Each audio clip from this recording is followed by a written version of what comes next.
तो प्रश्नों को आगे बढ़ाते हैं और 15वां क्वेश्चन कर रहे हैं। ठीक है, देखो। अच्छा, इस क्वेश्चन को थोड़ा ध्यान से समझना। आसान क्वेश्चन है लेकिन फिर भी थोड़ा सा ध्यान से समझ लेना, अलग लेवल का है ना। ठीक है, क्वेश्चन में क्या क्या लिखा है कि n के किस मान के लिए दोनों समांतर श्रेणियों, एक तो है समांतर श्रेणी ये वाली 63, 65, 63 इस तरीके से आगे बढ़ रही है, और दूसरी समांतर श्रेणियाँ ये 3, 10, 17 ये भी आगे बढ़ रही है कि nवें पद बराबर होंगे। लैंग्वेज थोड़ी सी घुमा के दे रखी है ना। देखो इसका मतलब क्या कि भाई n के किस मान के लिए, यानी आपको n का मान निकालना है। किसका मान निकालना है? n का। n मतलब पोजीशन, आपको पोजीशन निकालनी है।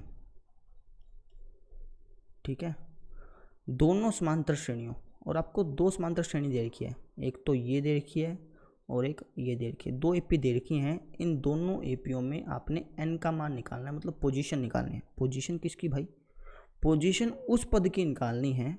लैंग्वेज समझना, पोजीशन उस पद की निकालनी है जो कि बराबर है ना, कि nवें पद बराबर है। nवें पद का मतलब होता है an। an को हम nवां पद भी बोलते हैं। मतलब समझो, ये जो एपी है ना, ये आगे बढ़ती जाएगी। पहले 63 है, फिर 65 है, फिर 63 है, इसके बाद 69 आएगा, 71 आएगा, 73 आएगा, ऐसे करते करते आगे बढ़ती जाएगी। ऐसे ही दूसरी एपी 3, 10, 17, 17 के बाद 24, 31 ये भी आगे बढ़ती जाएगी। प्रश्न में क्या लिखा है कि इन दोनों एपीओ में जब आप इनको आगे बढ़ाओगे ना, जैसे 63, 65, 63, 69, 71 ऐसे आगे बढ़ाओगे, दूसरी एपी को भी 3, 10, 17 इसको भी आगे बढ़ाओगे, तो इन दोनों एपीओ में एक पद ऐसा आएगा जिसकी वैल्यू दोनों में बराबर होगी।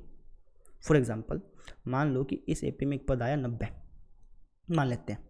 ठीक है, तो इस एपी में भी 90 आएगा। कोई भी एक पद ऐसा हो सकता है जो दोनों में बराबर आएगा। मान लेते हैं 90 की जगह आ गया 120, तो इस एपी में भी 120 आएगा। इस एपी में आ गया 150, तो इस एपी में भी एक पद 150 मिलेगा ही मिलेगा। कोई भी एक पद ऐसा होगा जिसकी वैल्यू दोनों में ही बराबर होगी, है ना। nवां पद बराबर होगा मतलब an बराबर होगा। an को हम बोलते हैं वैल्यू, बताया था आपको पहले। इन दोनों एपीओ में एक पद ऐसा होगा जिसकी वैल्यू दोनों में बराबर होगी। हमें उसकी पोजीशन निकालनी है। वापस से बताऊं, इन दोनों एपीओ में, बिल्कुल ध्यान से सुनना, इन दोनों एपीओ में आगे बढ़ाने पर एक पद ऐसा आएगा जिसकी वैल्यू दोनों में बराबर होगी। इस एपी में भी और इस एपी में भी। वो पद कुछ भी हो सकता है 90 हो सकता है 80 हो, 70 हो, 87 हो, 75 हो, कुछ भी हो सकता है। हमें उस पद का नहीं पता कि भाई वो पद की वैल्यू क्या है ना। बस इतना कह रखा है कि इसमें जो पद आएगा और जो इसमें पद आएगा उन दोनों की वैल्यू बराबर आएगी। हो सकता है भाई वो पद 150 हो, तो यहाँ 150 आए तो यहाँ पर भी 150 आएगा। ठीक है, ये कह रखा है। हमें उसकी पोजीशन पता करनी है। ठीक, यानी अगर मैं आपको सिंपल भाषा में कहूँ तो हमसे कहा गया है कि इसका an और इसका an दोनों बराबर है। इस एपी का nवां पद और इस एपी का nवां पद दोनों बराबर हैं। हमें उस nवें पद की पोजीशन ज्ञात करनी है। ये बात तो बोलिए कि nवां पद बराबर होंगे, यानी इन दोनों एपीओ में nवां पद बराबर है। nवां पद मतलब an बराबर दे रखा है। nवां पद का ये मतलब है ना भाई, कोई सा भी पद हो सकता है कि 22वां पद हो, 25वां पद हो, 26वां पद हो, 50वां पद हो, कुछ भी हो सकता है। हमें उस पद की पोजीशन पता करनी है। वैल्यू तो आपको बराबर दे रखी है, पोजीशन पता करनी है। करके दिखाऊं? आप क्या करेंगे, यहाँ लिखेंगे आप फर्स्ट एपी, 2 एपी है ना, तो फर्स्ट एपी यहाँ लिख देना और सेकंड एपी आप यहाँ लिख देना। ठीक है, फर्स्ट एपी क्या आपकी 63, 65, 67 और इस तरीके से आगे बढ़ रही है। ठीक है, ए क्या है इसके अंदर 63 है, डी क्या है 65 में से 63 गया 2 है ना। बात करें एन की, तो एन तो हमें निकालना है ना। हमें उस पद की पोजीशन चाहिए, हमें उस पद की पोजीशन निकालनी है। किस पद की? उस पद की जो दोनों एपीओ में बराबर हो, ठीक है ना, यानी एन आपको निकालना है। अच्छा ए एन आपको दे रखा है, ए एन भी नहीं दे रखा, ठीक है ना, कहाँ दे रखा है, ए एन का मतलब क्या होता है, वैल्यू, हमें उस पद की वैल्यू तो दे ही नहीं रखी, हमें बता ही नहीं रखा ना कि भाई इस एपी में और इस एपी में, इन दोनों एपीओ में जो पद बराबर होगा उसकी वैल्यू क्या, ये तो बता ही नहीं रखा। भाई हो सकता है कि यार इस एपी में 90 आता हो, इस एपी में भी फिर 90 आएगा, हो सकता है कि उसकी वैल्यू 120 हो सकता है कि उसकी वैल्यू 150 हो, है ना, जो पद इन दोनों में बराबर है उसकी वैल्यू तो कुछ भी हो सकती है, मुझे तो वैल्यू बता ही नहीं रखी कि भाई वो पद की वैल्यू क्या है जो इन दोनों में बराबर है, ये हमें तो वैल्यू बता ही नहीं रखी ना, ये तो मैं सिर्फ समझाने के लिए कह रहा हूँ कि हो सकता है कि यार वो पद 130 हो, भाई इसमें भी आ रहा हो इसमें भी आ रहा हो सकता है कि वो पद 150 हो जो इसमें भी आ रहा हो इसमें भी आ रहा हो, है ना, तो प्रश्न में कहीं नहीं कहा गया कि वो पद की वैल्यू क्या है ना, बस इतना कह दिया कि उन दोनों पदों की जो वैल्यू है ना, भाई इसमें जो पद आएगा इसमें जो पद आएगा उन दोनों की वैल्यू बराबर है, यानी इसका अगर आप ए एन निकाल लोगे, फर्स्ट एपी का ए एन और सेकेंड एपी का ए एन, ये दोनों बराबर हैं, ठीक है ना, वो पद है क्या ये नहीं दे रखा, भाई वो पद 90 है, 100 है, 120 है, 150 है,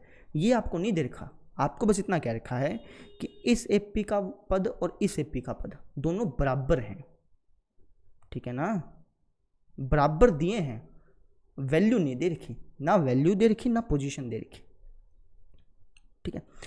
तो हम क्या करेंगे, यहाँ पर ए एन का ही फॉर्मूला लगा देंगे, ए एन बराबर A plus N minus 1 into D. अगर आपको इतनी डीपली ना समझ में आए ना तो इतना ध्यान रखो, इसने क्या कहा कि एन का मान निकालना है, ठीक है, और ए एन बराबर है, तो हमने क्या किया, A D N A N लिख दिया, ए डी तो हमें दिख रहा था यार साफ साफ, ना तो एन का पता चल रहा था ना ए एन का पता चल रहा था, तो क्वेश्चन मार्क लगा दिया, है ना, बस ए एन का फॉर्मूला लगा दो, ठीक है, तो ए एन का फॉर्मूला लगा दिया, अब ए एन तो हमें पता ही नहीं है, हमें उस पद का तो पता ही नहीं है ना जो इनमें बराबर है, भाई वो पद दिखता कैसा है, उसकी वैल्यू क्या है तो पता ही नहीं, तो एन का ए एन लिख दिया, ए कितना है, ए का तो पता चलो 63 है, एन का भी नहीं पता, डी का पता है कि ये 2 है, इसको सोल्व कर लो जितना कर सकते हो, हो गया 63 प्लस 2n माइनस का 2, ए एन बराबर हो गया 63 में से 2 गया 61 प्लस 2n, है ना, ए एन कितना आ गया 61 प्लस 2n, ठीक है, अंकों में उसका मान नहीं आया है, अभी सिर्फ ये इक्वेशन बनी है, ठीक है, अब इसी तरीके से सेकंड एपी को लेंगे, इसमें भी इक्वेशन बनेगी, फिर दोनों इक्वेशन को सोल्व करके हम n की वैल्यू प्राप्त कर लेंगे, करके दिखाता हूँ। सेकंड एपी क्या है, 3, 10, 17 इस तरीके से आगे बढ़ रही है, इसमें a क्या है 3, d क्या है 7, 10 में 3 गया 7, अच्छा ना तो आपको n का पता, n तो आपको निकालना है, उस पद की पोजीशन तो आपको निकालनी है ना जो इन दोनों में बराबर है, कि भाई वो कौन सा पद होगा, 22वां पद होगा 24वां पद होगा, कौन सा होगा ये हमें निकालना है, ना ही हमें ए एन दे रखा, भाई वो पद दिखता कैसा है, उसकी वैल्यू क्या है, वो पद 100 है या 200 है, 500 है, 90 है, 110 है, कैसी क्या उसकी वैल्यू है, कैसा दिखता है, ये तो हमें दे नहीं रखा, यानी दोनों चीज़ें हमें नहीं दे रखी, कोई बात नहीं, जैसे इसमें किया सेम टू सेम इसमें कर लेना, ए एन बराबर A plus N minus 1 into D, A N कितना है, ए एन तो पता ही नहीं है, ए बताओ 3 है, एन का भी नहीं पता भाई, डी पता हो 7 है, तो ये हो गया अपना ए एन बराबर 3 प्लस 7n माइनस का 7, समझ रहे हो, 7n माइनस का 7, ए एन का मान क्या आ गया, 3 में से 7 गया माइनस का 4 प्लस का 7n, यानी हमने क्या किया, इस एपी में भी ए एन निकाल लिया, इस एपी में भी ए एन निकाल लिया, प्रश्न में क्या कहा था कि इन दोनों एपीओं के ए एन जो हैं इनकी वैल्यू जब आप इनको सोल्व करोगे तो ये बराबर आएंगी, है ना, इसका मतलब 61 प्लस 2n को हमें -4 प्लस 7n के बराबर रखना पड़ेगा, समझ रहे हो, क्या कहा था भाई, इन दोनों एपीओं का जो ए एन है वो बराबर होगा, यानी इसका ए एन और इसका एन बराबर रखना है आपने, 61 प्लस 2n बराबर रखना है -4 प्लस 7n के, ठीक है, तो मैं यहाँ पर सोल्व करा देता हूँ ताकि आपको अच्छी तरह समझ में आ जाए, देखो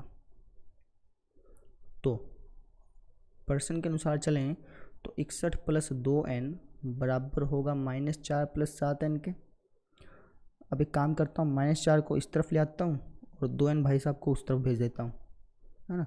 ये हो जाएगा 61 + 4, अंकों को एक तरफ ले आया ना मैं, और जो n वाले पद थे उनको एक तरफ ले गया, तो हो गया 65 = 5n।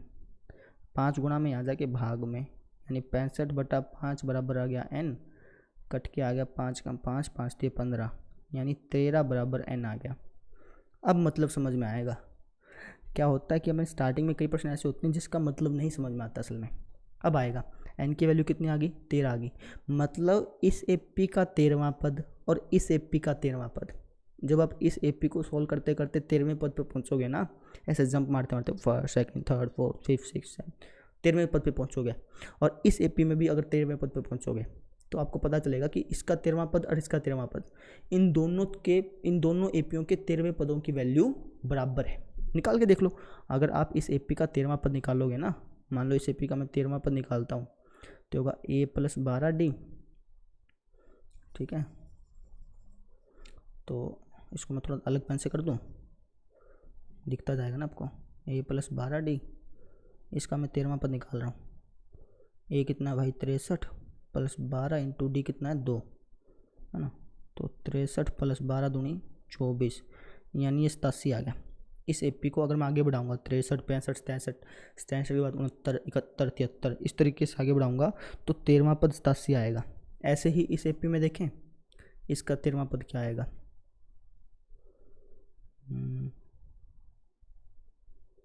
12, 84 और 3, इसका भी 87 आया। समझ में आई। इस एपी को आगे बढ़ाओगे तो इसमें भी 13वां पद 87 आया और इस एपी में भी 13वां पद 87 आया। प्रश्न में यही कहा गया था। प्रश्न में क्या कहा गया था क्या, कि भाई इस एपी में एक पद ऐसा आएगा जो इस एपी के पद के बराबर होगा। जैसे 87 है, 87 एक ऐसा पद है जो इस एपी में भी आता है और इस एपी में भी आता है ना। हमें 87 की वैल्यू पता करनी थी, तो इस तरीके से की। कैसे किया, हमें क्या दे रखा था, हमें दे रखा था कि भैया फर्स्ट एपी और सेकंड एपी, इन दोनों एपीओं में an बराबर है। तो हमने क्या किया, इन दोनों में an को निकाला। इसके बाद क्या रखा था कि n बराबर है, इन दोनों को बराबर रख दिया। फिर भाई इसका an तो 61 + 2n आया, इसका -4 + 7n आया, इन दोनों को बराबर रखा, सोल्व किया, वहाँ से n की वैल्यू निकल के आए। ठीक है, थोड़ा सा लेंथी क्वेश्चन लग सकता है, ठीक है ना, लेकिन जब आप 1-2 बार इसको वापस से करेंगे फिर आपको अच्छी तरह समझ में आ जाएगा। एक बार रिकैप करा देता हूँ आपको फिर से। हमने क्या किया, फर्स्ट एपी ली, an निकाला, सेकंड एपी ली, an निकाला, ठीक है। फिर इन दोनों को बराबर रख दिया। क्यों रख दिया, क्योंकि प्रश्न में कहा था कि nवां पद बराबर हो, है ना, यानी an जो है इन दोनों में बराबर होंगे। तो 61 + 2n बराबर है -4 + 7n के बराबर रखा, यहाँ से हमारी n की वैल्यू निकल के आ गई जो कि हमें चाहिए थी। लिखना चाहें तो आप लिख सकते हैं, अतः दोनों एपी में 13वें पद का मान बराबर है, 13वें पद का जो मान है या फिर वैल्यू है 13वें पद की, वो बराबर है। और हमने देख भी लिया भाई कि इस एपी का 13वां पद निकाल रहा हूँ और इस एपी का 13वां पद निकाल रहा हूँ, तो इनकी वैल्यू बराबर आती है। ठीक है, इसको नोट कर लीजिए। ये क्वेश्चन इतना इंपॉर्टेंट नहीं है, पहले बता देता हूँ, एग्ज़ाम में बहुत कम चांसेस है पूछा जाए, लेकिन फिर भी आप करिए इसको, क्योंकि थोड़ा बहुत अलग से करेंगे फिर आपको ज़्यादा समझ में आएगा ना। अगर आप आसान क्वेश्चन करते रहेंगे तो फिर फ़ायदा क्या हुआ। थोड़ा सा अलग टाइप का क्वेश्चन भी आना चाहिए, और कुछ ज़्यादा मुश्किल नहीं था, सिर्फ स्टेप पता होने चाहिए। क्या स्टेप लगाए भाई, फर्स्ट एपी का an निकाल लो, सेकंड एपी का an निकाल लो, फिर इन दोनों को बराबर रखो, आपको n की वैल्यू मिल जाएगी, बस ना। नोट करो इसको, फिर मिटा रहा हूँ इसको मैं, ठीक है। वीडियो पॉज करके नोट कर लिया करो। देखो अगला प्रश्न देखो। अब जो प्रश्न है ना वो आसान है और ये इम्पोर्टेंट भी है, ठीक है। जैसे ये क्वेश्चन आपका कितना प्यारा क्वेश्चन है। क्या लिखा है कि वह एपी ज्ञात कीजिए जिसका तीसरा पद 16 और 7वां पद 5वें पद से 12 ज़्यादा है। हमें एपी ज्ञात करनी है। अब एपी कैसे बनती है, आपको ध्यान हो, अगर आपने एपी का फॉर्मेट बनाना है तो वो होता है a + d A plus 2d, इस तरीके से AP बनाई जाती है। स्टार्टिंग में आपको बताया था मैंने, है ना। तो मुझे एक AP बनानी है, ठीक। और क्या लिखा है कि जो इसका तीसरा पद है, जो थर्ड टर्म है वो 16 है, यानी अगर मैं कहूँ तो A3 जो है वो 16 के बराबर है।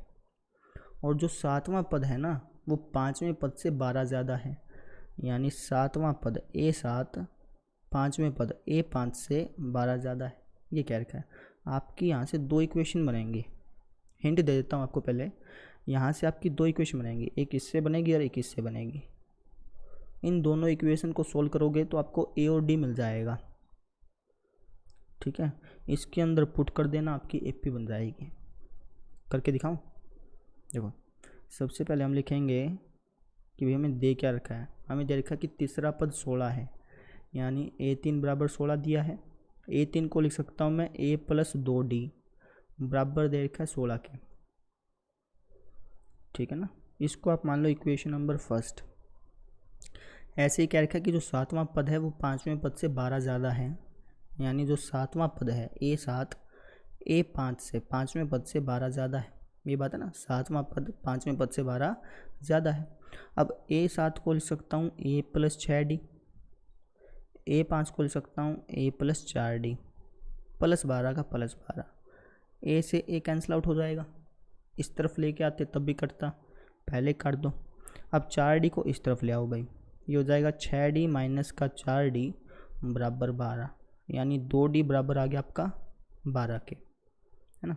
अब इसको अगर आप सोल्व करोगे तो D की वैल्यू 6 आ जाएगी, 2 गुणा में यहाँ जाके भाग में कट के आपका 6 आ जाएगा, यानी D की वैल्यू 6 हो गई है। अब D का मान जो है आप समीकरण 1 में रख दो, जिससे आपको A मिल जाएगा, फिर आपका आंसर निकल जाएगा, है ना। D का मान समीकरण 1 में रखने पर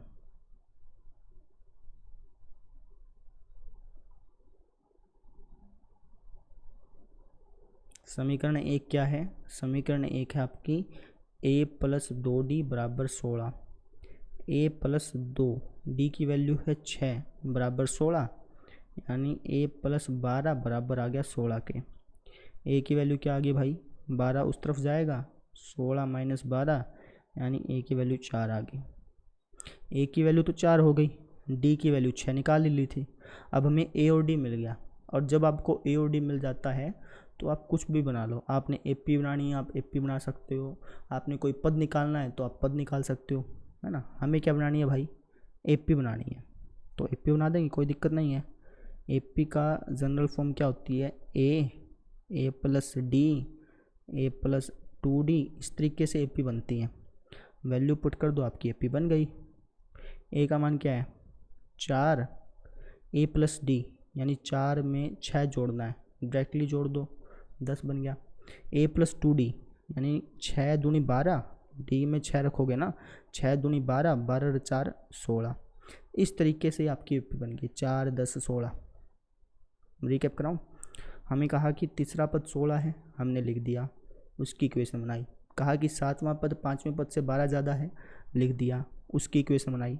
तो इक्वेशन बनने की बजाय आपका D ही निकल गया। पहले क्या होता था, इक्वेशन बनती थी, फिर इन दोनों को घटाते थे, फिर कहीं जाके D निकलता था। अब तो हमारे लिए आसान हो गया, हमें D पहले मिल गया, है ना। D का मान समीकरण 1 में रखते थे, तो वैसे हमने यहाँ पे किया, लिखा, तो फिर यहाँ से A निकल आया, A और D हो गया, AP बना ली, बस कर लेंगे। नोट कीजिए, अगला देखिए, प्रश्न नंबर 17। ये क्वेश्चन इंटरेस्टिंग है।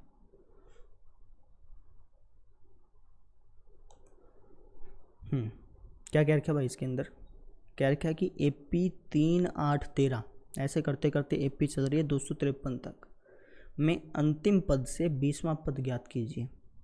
मतलब समझो कि आपको आखिरी से, आपने उल्टा चलना है, आखिरी से 20वां पद देखना भाई, आखिरी से चलेंगे तो 20वां पद कौन सा आएगा, समझ रहे हैं।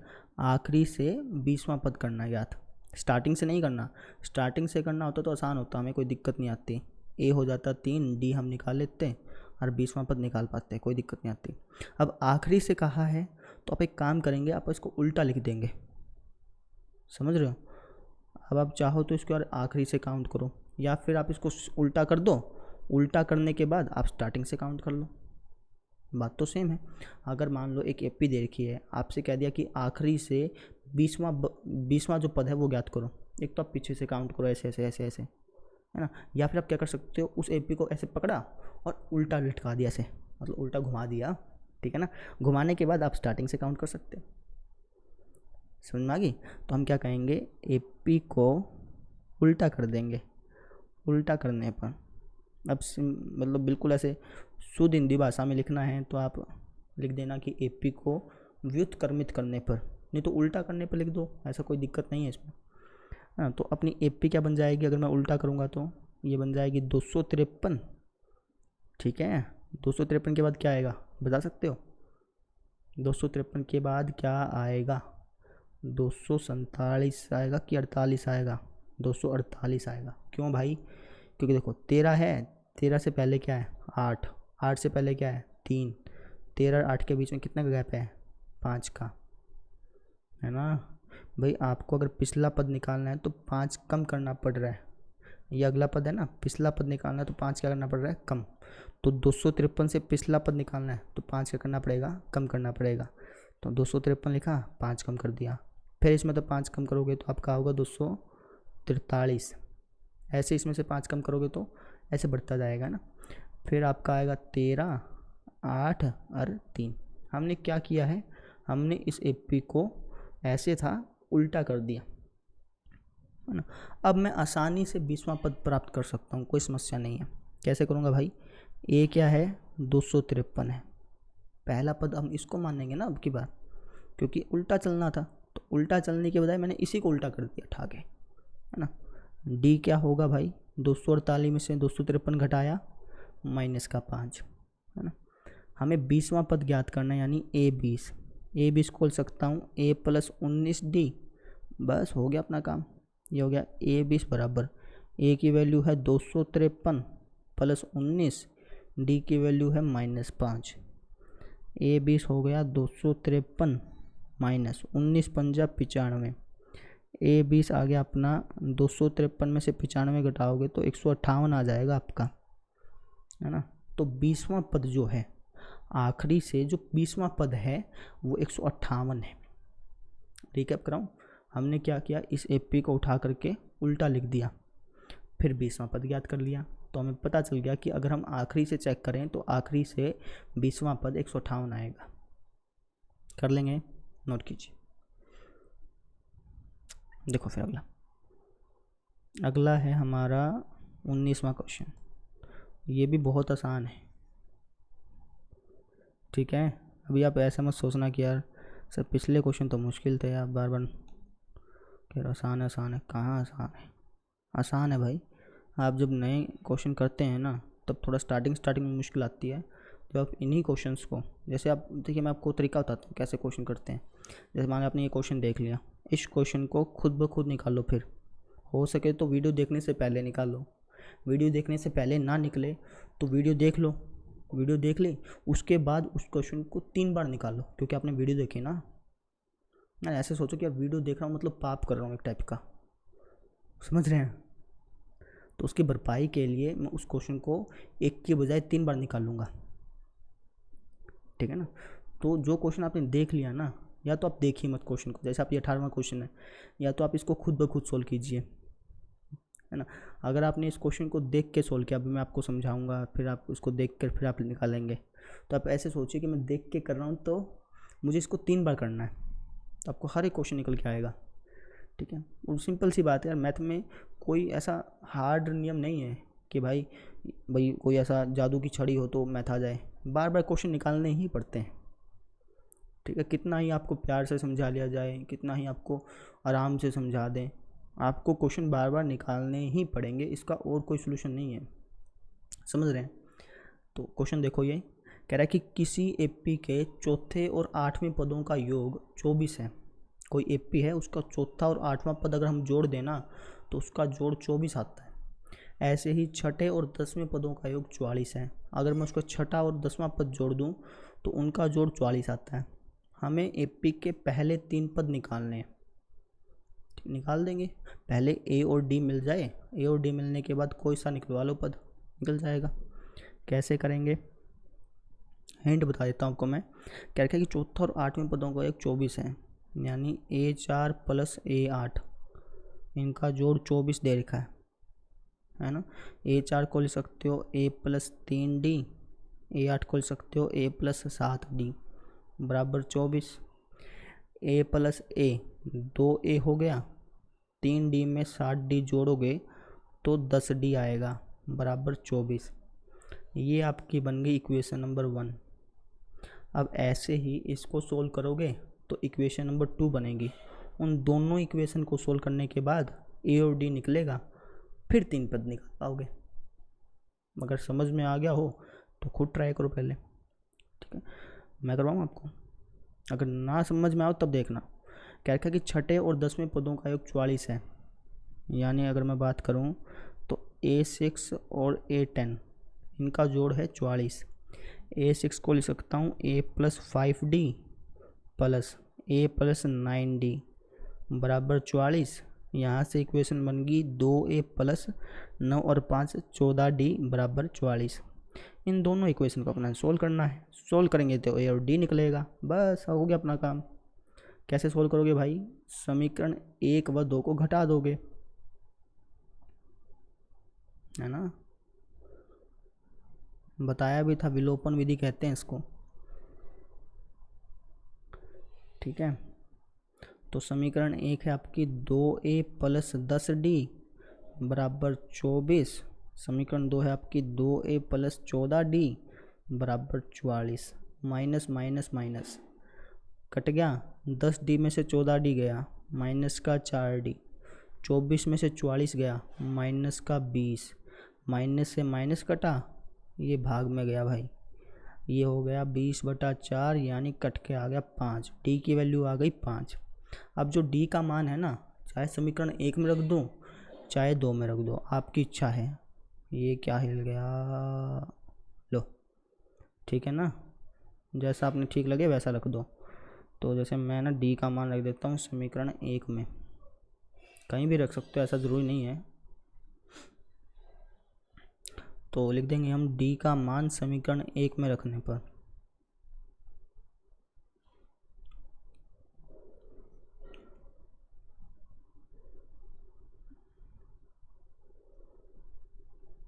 पहले खुद ट्राई कर लो, ठीक है, आसान लगेगा आपको। तो ये अपना हो गया 2A प्लस 50 बराबर 24, यहाँ जाएगा 2A बराबर आएगा 24 माइनस का 50, यहाँ से A की वैल्यू अपनी निकल जाएगी, देखना A की वैल्यू आएगी आपकी माइनस का 13। क्यों भाई, 2 गुना में यहाँ जाके भाग में तो माइनस 13 आएगी ना। तो A की वैल्यू माइनस 13 आ गई, D की वैल्यू 5 आ गई थी ना। अब मैं 3 पद निकाल पाऊँगा, कोई समस्या नहीं है, निकालें। बस D और A का मान याद रखना। A की वैल्यू कितनी बताई है, -13, D की वैल्यू 5 बताई है ना। बता देना मुझे, बताओ, चलो शाबाश। मुझे 3 पद निकालने हैं, यानी A1 A2 A3 ये निकालने हैं ना। A1 को लिख सकते हैं A प्लस 0D, या फिर सिंपल A लिख दो, बात तो एक थी। A की वैल्यू कितनी आई थी बताओगे, कितनी आई थी, -13 थी ना, प्लस 0 इंटू D की वैल्यू 5 आई थी, तो ये तो -13 ही हुआ, क्योंकि 0 हो गया, -13 में 0 जोड़ोगे तो -13 ही आएगा। A2 को लिख सकता हूँ A प्लस D, यानी -13 प्लस का 5, माइनस का 8 हो गया भाई। ये होगा A प्लस 2D, -13 प्लस में 5 दूनी 10, यानी माइनस का 3। तो ये आपके 3 पद निकल गए, ठीक है।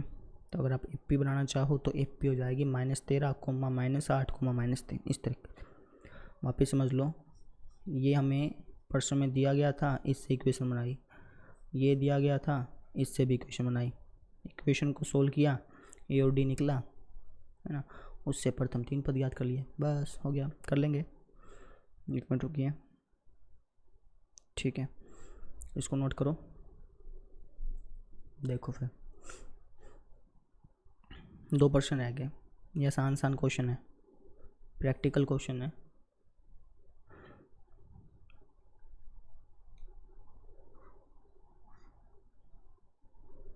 इसको पहले खुद ब खुद पढ़ के खुद ब खुद सोल्व करने की कोशिश करो, हो जाएगा आराम से, आप कर भी सकते हैं।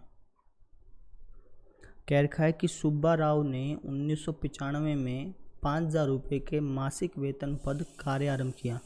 भाई सुब्बा राव की नौकरी लगी थी, 5,000 रुपये की नौकरी लगी भाई स्टार्टिंग की, और प्रत्येक वर्ष 200 रुपये की वेतन वृद्धि प्राप्त की। अब इसका जो बॉस था ना, उसने कहा कि यार मैं तेरे हर साल जो है 200 रुपये बढ़ाता रहूँगा। 5,000 में लग गया और 200 रुपये जो हैं इसके हर साल बढ़ते जाएंगे। किस वर्ष में उसका वेतन 7,000 हो गया? हमें पता करना है कि कौन से साल में उसका वेतन जो है वो 7,000 रुपये हो जाएगा। समझो भाई, अगर मैं यहाँ पर देखूँ तो डायरेक्टली AP बन रही है। कैसे? स्टार्टिंग में लगा ये 5,000 में, है ना, लगा ना। इसके बाद हर साल 200 बढ़ गए, तो अगले 5,200 हो गए। अगले साल हो जाएंगे 5,400, ऐसे ही अगले साल हो जाएंगे 5,600, फिर 5,800, ऐसे करते करते 7,000 रुपये तनख्वाह होगी भैया। हमें पता करना है कि 7,000 रुपये तनख्वाह कौन से साल में हुई। ये पहला साल, दूसरा साल, तीसरा साल, चौथा साल, पाँचवा साल, ऐसे करते करते 7,000 तनख्वाह जो है वो कौन से साल में हुई? 12वें साल में, 15वें साल में। यानी हमें 7,000 की पोजीशन पता करनी है। क्या पता करनी है? पोजीशन पता करनी है। कर देंगे, कोई दिक्कत नहीं है। कैसे करेंगे? A कितना है? 5,000 है। D कितना है? 200 का है, 200 का अंतर है ना। हमें पोजीशन पता करनी है, यानी N पता करना है। किसकी पोजीशन पता करनी है? 7,000 की, है ना। हमें 7,000 वैल्यू की पोजीशन पता करनी है। 7,000 वैल्यू है, 7,000 क्या आपकी वैल्यू, तो आपने AN बराबर 7,000 रखा। AN का मतलब वैल्यू होता है ना भाई, किस वैल्यू की पोजीशन ज्ञात करनी है। आप कहोगे सर 7,000 की पोजीशन ज्ञात करनी है, तो 7,000 क्या हुआ? वैल्यू हो गया। बस लगाओ फॉर्मूला अपना, निकाल लो इसको अपने आप।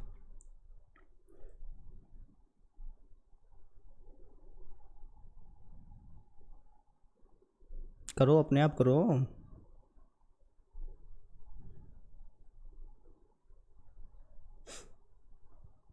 इसमें मैं बोलूँगा नहीं, ठीक है ना, अपने आप करो। मैं तो बस, आप बाद में चेक कर लेना आंसर ठीक है गलत है हमारी। चलो मैं बोल देता हूँ यार, हमारी इक्वेशन ये बन गई, ठीक है। 5,000 इस तरफ ले आए तो 7,000 में से 5,000 जाएगा तो 2,000 बचेगा। यहाँ हो गया N-1 इंटू 200, 200 को ले आओ भाग में, गुणा में था ना, 2,000 दाएँ मतलब बटे में 200, कट के आ गया 10, -1 को इस तरफ लाओगे तो 11 बराबर N हो जाएगा। मतलब 11वें साल में जा कर के 5,000 में लगा था बेचारा, 11वें साल में जा कर के 7,000 रुपये तनख्वाह हुई है।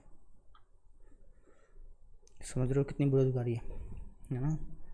तो ऐसे सिस्टम था, ठीक। तो AP जो है ना रियल लाइफ में यहाँ पे यूज़ होती है भाई। बैंक में आपने ब्याज दे दिया, रुपये दे दिया, आपने ब्याज निकालना है कि भाई इतने साल में कितना ब्याज हो जाएगा, तो आपको AP बता देगी आसान तरीके से, ठीक है। बस कर लो इसको, समझ में आ गया आपके। इन्फॉर्मेशन निकाल ली, फॉर्मूला लगाया, आंसर आया। मिटाऊँ? लास्ट क्वेश्चन देखो भाई, ये भी बिल्कुल ऐसा ही क्वेश्चन है। पढ़ो पहले अपने आप, खुद निकालने की कोशिश करो, कहीं अटक जाओ तो देख लेना। करूँ कि भाई रामकली ने किसी वर्ष के प्रथम सप्ताह में, एक आंटी हैं रामकली, किसी वर्ष के पहले हफ्ते में 50 रुपये की बचत करी भाई, है ना। स्टार्टिंग करी 50 रुपये से, और फिर अपनी हफ्ते की बचत 17.5 रुपये बढ़ाती गई। आए हफ्ते 17.5 रुपये जो है ना वो इसकी बचत बढ़ाती गई, ठीक है। यदि Nवें सप्ताह में उसकी साप्ताहिक बचत 207.50 हो जाती है तो N ज्ञात कीजिए। इसने डायरेक्टली बता दिया कि N ज्ञात करो, सोचने की जरूरत ही नहीं पड़ी। AP क्या बनेगी? 50 रुपये से स्टार्टिंग करी, 17.5 बढ़ाती गई, तो 50 में 17.5 बढ़ाओगे तो 63.5 हो जाएगा। 50 में 17 बढ़ाओगे 67, आधा बढ़ाओगे तो 67.5 हो गया। और इसमें वापस से 17.5 बढ़ेगा। ऐसे बढ़ाते बढ़ाते बढ़ाते बढ़ाते एक हफ्ता ऐसा आया जिसमें उसकी जो बचत है वो हो गई 207.50। समझ में आई? वो एक हफ्ते के इतने बचाने लग गई। ठीक है, हमें पता करना है एन का। एन का यहाँ पे मतलब क्या है, यानी 207.50 की आपने पोजीशन पता करनी है। एन का मतलब क्या होता है, पोजीशन होता है ना। आपने पता करना है कि कौन से हफ्ते में जाके रामकली आंटी की बचत 207.50 होती है। कर लेंगे। ए कितना है, 50 है।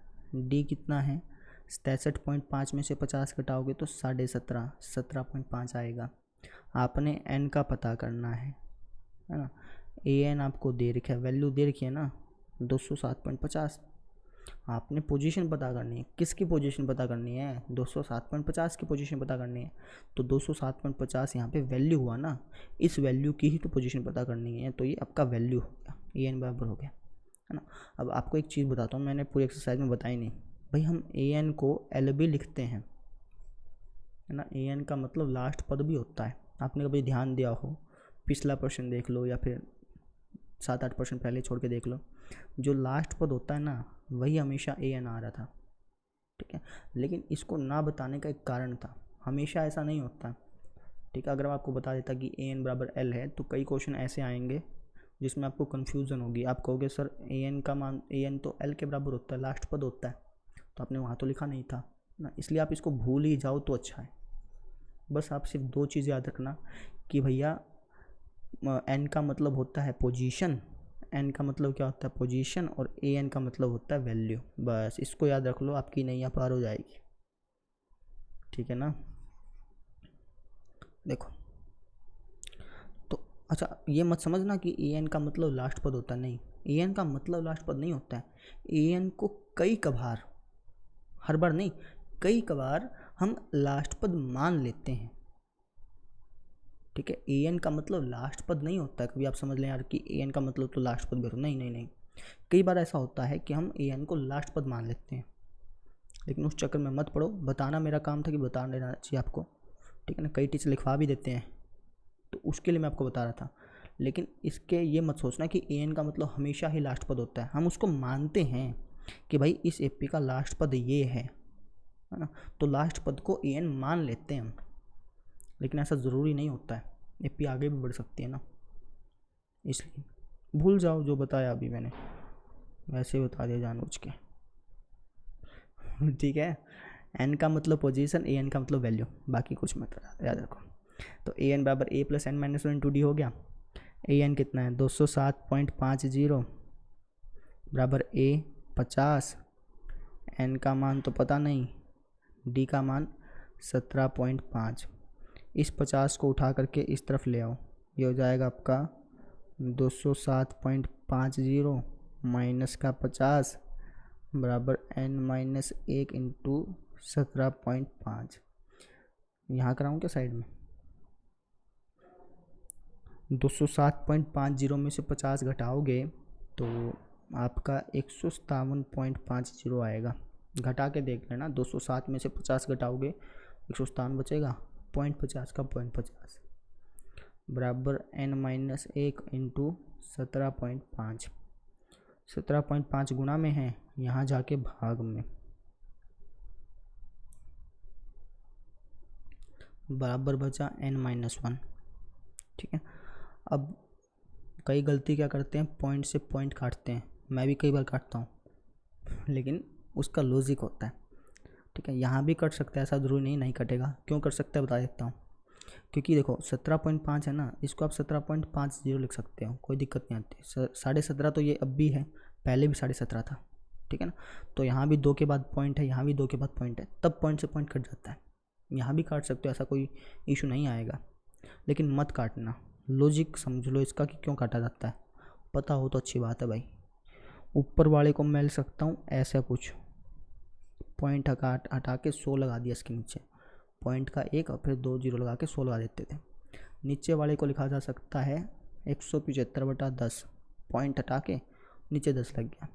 अब ऊपर भी बटे में है, नीचे भी बटे में है, तो जो नीचे वाला बटा है ना ऊपर जाके गुणा हो जाता है, यानी इसको जो है ना हम कुछ ऐसा लिख पाएंगे, फिर ऐसा कुछ करके ऐसा, ठीक है। तो 0 से 0 कट जाती है, 0 से 0 कट जाती है, फिर ये हमारा हो जाता है 1575/175। जब आप इसको काटोगे तो 9 पे कटेगा, आराम से काट लो, चाहे 5-5 करके, भाई 5 × 15, 5 × 5, ऐसे ऐसे करके काट लो, लेकिन फाइनली कटेगा किस पे, 9 पे कटेगा, है ना। चाहो तो डायरेक्टली काट लो, भाई 17.5 की 9 से गुणा करूँगा तो 157.50 आएगा, डायरेक्टली भी कर सकते हो, लेकिन अगर आप समझना चाहो तो हम इस तरीके से काटते हैं। ये बात मैंने पहले बताई थी ना, याद नहीं है, चलो। तो ये हो गया अपना 9 बराबर n-1, यहाँ ले आओ तो क्या जाएगा 9 और 1 10 बराबर n, यानी भैया रामकली जी के 10वें हफ्ते में जाके ना इतनी बचत स्टार्ट हुई होनी। बात समझ में आ रही है आपके, ये चीज़ थी, ठीक है, कर लेंगे। तो इस तरीके से आपकी एक्सरसाइज ख़त्म हो गई है, और कल का हमारा टॉपिक रहेगा ये एपी के प्रथम n पदों का योग, बहुत इंटरेस्टिंग टॉपिक है। तो इसका सबसे पहले हम फॉर्मूला देखेंगे कि फॉर्मूला निकला कहाँ से है ना। आप इसको पढ़ लेना, थोड़ा बहुत पढ़ लेना जितना आप पढ़ सकें। देखिए जो ये जो टॉपिक होता है ना, ये जैसे ये चीज़ जो है ये बड़ी आई अनुच्छेद में दी गई स्थिति, इसको ध्यान से पढ़ा कीजिए। आपको मैं कभी मेरी +2 की बुक दिखाऊंगा, 10वीं में मैं नहीं पढ़ता था इतना खास, लेकिन जो +2 में जो है ना मैंने ये सारी चीज़ें जो हैं, जो थ्योरी है ना, ये पढ़नी होती है। हमारे टीचर ने कहा था कि इसको पढ़ा करो, लेकिन मैं पढ़ा नहीं था, मैंने इसको पूरा लिखा था हर एक अक्षर कि अब हम इसी तकनीक का उपयोग करते हो, इसको लिखा हुआ था। और ऐसा नहीं कि रटने के लिए लिखा था, बस समझने के लिए, है ना। मेरा मतलब ऐसा था कि मैं जब लिखता था ना तो मुझे लाइन का मतलब पता चलता था, तो इसलिए मैंने पूरा ऐसे लिखा हुआ है। 12वीं की बुक दिखाऊंगा मैथ की कभी आपको कॉपी, तो उसमें है ना ये पूरी जो डिटेल्स है ना ये ऐसे लिखी हुई है, बिल्कुल ऐसे लिखी हुई है, ठीक है। यहाँ तक मैं लिख देता था, फिर उसके बाद क्वेश्चन निकालता था, समझ रहे। तो आपने लिखना नहीं है, कभी आप लिखने लग जाए कोई दिक्कत नहीं है, ना भी लिखें। मैं तो मुझे पता नहीं था ना भाई, आप पढ़कर भी समझ सकते हैं, बस आप पढ़ लीजिएगा इसको, जो चीज़ें लिखी गई है ना यहाँ पे थ्योरी पार्ट में, इसको पढ़ लीजिएगा। पढ़ेंगे तो ज़्यादा समझ में आएगा, आप पढ़ लेंगे फिर कल का लेक्चर देखेंगे तो आपको फटाफट से समझ में आ जाएगा, नहीं तो फिर धक्का लगाना पड़ेगा ना, वो चीज़ है। वैसे पढ़ तो रखा होगा आपने, स्कूल स्काल में हो गया होगा। कितना है भाई, ज़्यादा थ्योरी नहीं, थोड़ी सी थ्योरी है 1-2 पेज की, इसके बाद बहुत अच्छी एक्सरसाइज है ये, ठीक है। फिर इसको आप ख़त्म करेंगे, कर लीजिएगा, है ना। ये जो क्वेश्चन कराए आपको 6 क्वेश्चन, इसको फेयर में करिएगा जो आपने लगा रखी थी, और आगे वाला जो टॉपिक है उसको पढ़ लीजिएगा, पढ़िएगा ज़रूर, ठीक है। सिर्फ वीडियो से नहीं, मतलब ऐसा नहीं होगा कि वीडियो देखते गए हो जाएगा, ऐसा नहीं है। तो कर लीजिएगा, थैंक यू, चलें।